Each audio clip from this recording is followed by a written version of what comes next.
YouTube.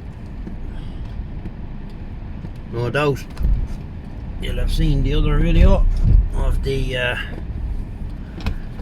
C180 heading off to the scrapyard. There's something on my camera there, isn't there? Hang on.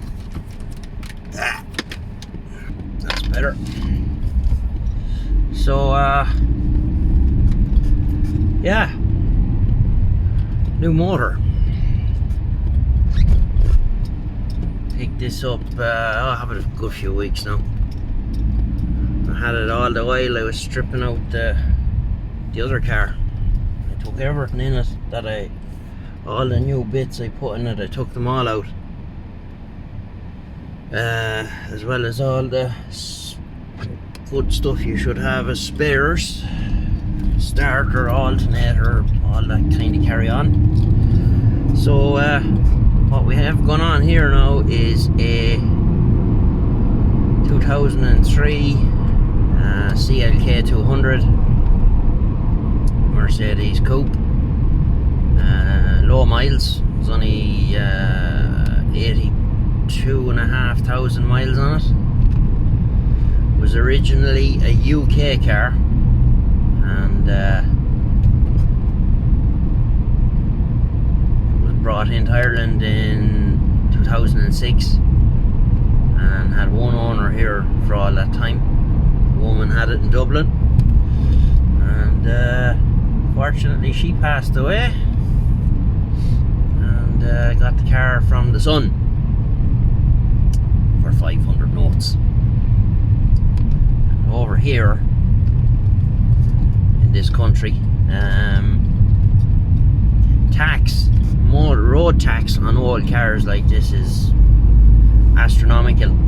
It's, well, on this car it's 670 euros to tax it for a year, but I tax it every 3 months. And nice car, got leather, it's got aircon, it's got all the toys in it, automatic lights and wipers and all sorts of stuff like that. And I have some stuff done with it already, and I have all the LED lights and stuff inside it, as you'll see in the little montage later on. And I have a few other bits and pieces done to it, but I have a lot more planned. So yeah, I like it now, I have to say. It's a very comfortable car to drive, and easier on fuel than the other one, even though it's the same engine, but now a bit more power though. 170 something brake, I think, as opposed to stock. The other one was 146. So we've taken a lot of precautions now to make sure that the same thing doesn't happen to this one. Just change the cam sensor magnets in it and put in the oil blocking pigtails to stop the oil getting into the loom. There'll be a separate video about that. And just bringing it for a spin out the local dual carriageway here now. Let's make sure she's all good. So yeah, quite pleased with it. Have my wheels on it. I haven't lowered it yet,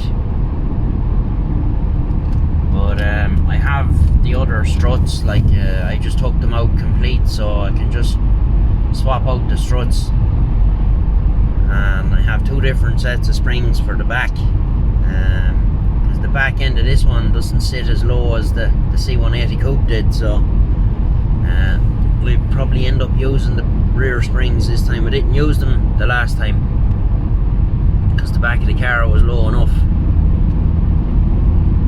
So yeah, quite pleased with it now. So as I said, a little montage here, and I'll give you a look around it, so you'll see lots of videos on this. So just watch the end of the video and we'll get you in the next one. Thanks for watching, and if you're new here, be sure to hit the old subscribe button. we'll see you in the next one.